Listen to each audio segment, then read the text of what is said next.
Alors ce chapitre est riche en révélations et en plus c'est la fin de la grande théorie comme quoi Izuku aurait encore un alter caché vu que ce serait son alter de naissance et qu'on lui aurait enlevé ou je sais pas quoi.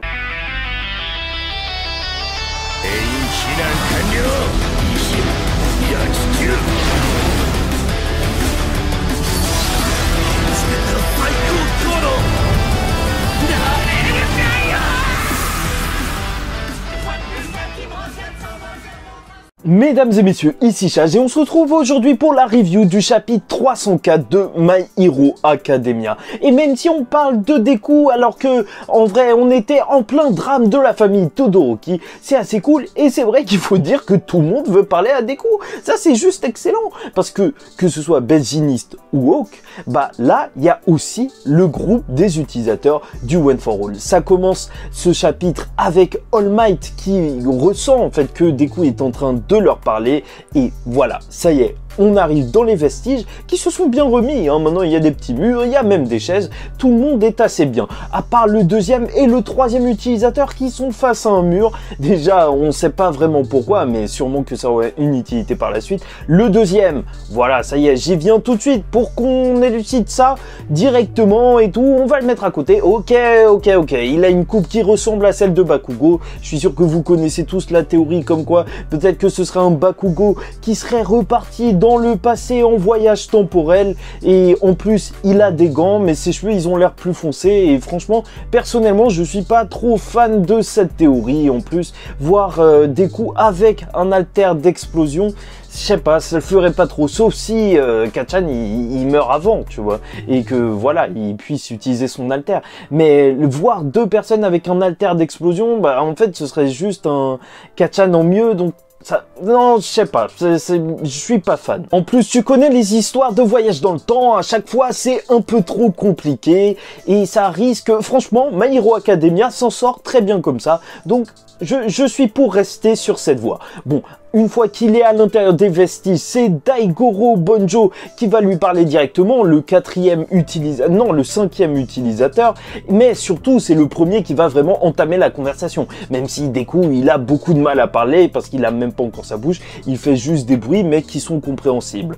Bon, il va nous expliquer que ces 4 derniers mois, en réalité, le One for All a juste explosé. Il est devenu beaucoup plus puissant qu'avant et même ça permet aux anciens utilisateurs de communiquer beaucoup plus facilement. Et c'est assez cool que le 4e utilisateur, qui est assez sympa en fait, celui qui était parti vivre comme un marginal, bah Shinomura Akage, il est super pote avec le 5e et c'est vrai que en soi, voilà, là c'est bien respecté. Encore une fois, c'est ce genre de détails qui nous font croire que cette histoire, elle est réelle, enfin, elle a du sens. D'ailleurs, c'est peut-être un petit détail, mais il est en train d'esquiver les coups. Peut-être que avec son alter de sentir le danger, bah franchement, Deku, il pourrait peut-être esquiver un petit peu comme ça aussi. Ce serait super cool pour Deku. Bon, après, là, c'est vraiment les grosses révélations du scan, parce que je pense que personne s'attendait à ça. C'était vraiment des gros morceaux. Et là, on voit vraiment vers où l'histoire veut nous amener à sa fin. Là, on apprend que quand il est parti vivre tout seul dans la forêt, c'était parce que c'était une époque assez turbulente. Il n'était pas assez fort pour battre All for One et c'est lui qui dirigeait tout. Et donc, il s'est concentré pour essayer de donner le maximum de puissance au prochain utilisateur. Il a essayé d'entraîner le All for One. Franchement, le One for All. Franchement, c'est juste énorme et c'est super cool de voir ça. Ça fait très shonen. Sauf qu'on apprend surtout l'info que All Might avait cachée dans son carnet de notes, c'était que le 4e utilisateur est mort de vieillesse. Et c'est assez choquant parce qu'il est mort à 40 ans. En fait, il aurait eu son alter à peu près à 18 ans, donc il aurait utilisé juste 22 ans avant de mourir. Et le One for All, purée, je vais le faire pendant toute la vidéo. Alors ça en serait la cause, parce que au bout d'un moment, il aspirerait la vie. Et tout le monde va se dire, alors bah c'est un petit peu chelou que All Might, et voilà, en fait, ils ont réussi à trouver la réponse.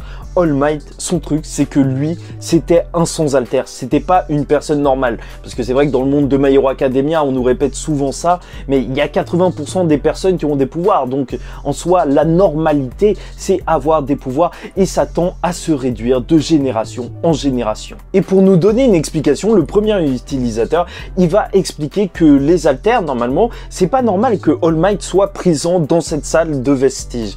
parce que normalement c'est les haltères qui relient les précédents utilisateurs du One for All à cette dimension de vestige entre guillemets. Mais pourquoi il serait là? C'est parce que les personnes pourraient juste en fait emmagasiner une quantité de pouvoir limitée selon la personne qu'elle est. Et tu vois, si tu as déjà un alter, alors c'est un petit peu compliqué. Et c'est pour ça que All Might, lui, il a carrément fusionné avec son alter. Enfin, c'était vraiment devenu un alter naturel pour lui. Et c'est le One for All qui le lie à tout ça. Et ça a permis de tout comprendre. Et donc, ce qui est assez ironique, c'est que pour maîtriser ce super alter, bah, en réalité, les plus doués seraient ceux qui n'ont pas d'alter.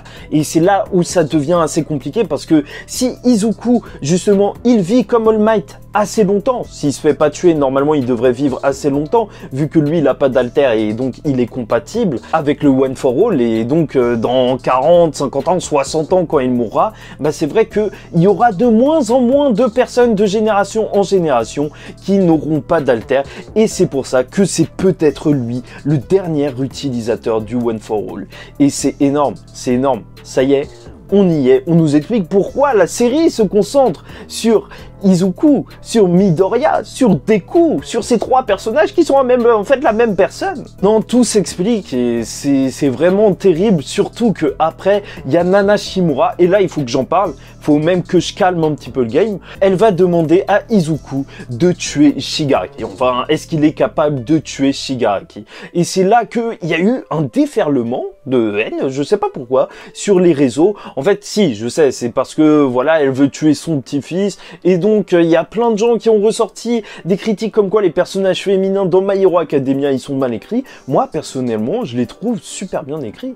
Je les trouve surtout super pragmatiques. En fait, que ce soit Rei, la mère d'Izuku, ou même Nana Shimura, là, en fait, chaque décision qu'ils font, bah, j'ai l'impression que c'est des décisions qu'une personne carrée, tu vois, posée, pourrait se dire normalement, parce que c'est vrai, t'as vu All for One, ce qui s'est passé quand il était dans une prison. Est-ce que tu peux laisser un Shigaraki dans une prison maintenant? Non, il n'y a plus de possibilité. Même si, justement, c'est là que ça va devenir intéressant. Parce que Deku, lui, il veut le sauver. C'est ce qu'il avait dit à la fin de ce combat.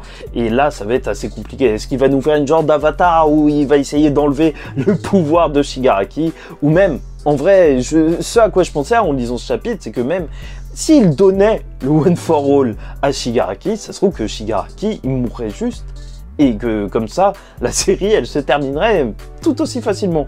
Parce que c'est vrai, Shigaraki, on a modifié son corps pour que, justement, il puisse accueillir le All for One. Mais le All for One plus le One for All, je sais pas s'il exploserait pas tout juste. Mais bon, ce qui est sûr, c'est que cet alter est né pour combattre le All for One, et le One for All devra, avant de s'éteindre, terminer sa mission.